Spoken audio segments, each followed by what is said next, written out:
Question 5, Part A. Logic question here. I do like a good logic question, and we need to write out the compound proposition here that we have written in symbols into words. So a bit of information here. We have our three propositions, P, Q and R, all about Sandy and what she does in the morning or for exercise. And then there are a couple of symbols that we need to know. So this arrow here is an implication symbol, meaning if something, then something. And then the, I guess, upside down hut or a V shape is called disjunction, which means or. So for example, P disjunction Q would be P or Q.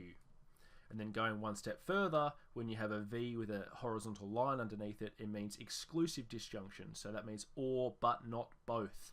So for example, P and then exclusive disjunction Q would be P or Q but not both. Okay, so now that we have that background knowledge, we can go and write out this compound proposition into words. So this will be, alright, so P, and then, so implication. I like to start with the implication symbol because that will be if, and then what is the first proposition, P? So Sandy gets up before 8 AM. Sandy gets up before 8 AM. And then the second part of the implication symbol is then. So we've done this part and we've done this part. Now we need to look at Q exclusive disjunction R.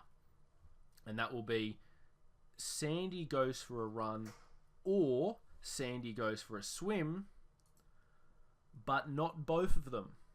And that kind of makes sense because that would be a big morning, going for a run and going for a swim. So writing this in words is if Sandy gets up before 8 AM, then Sandy will go for a run or Sandy will go for a swim.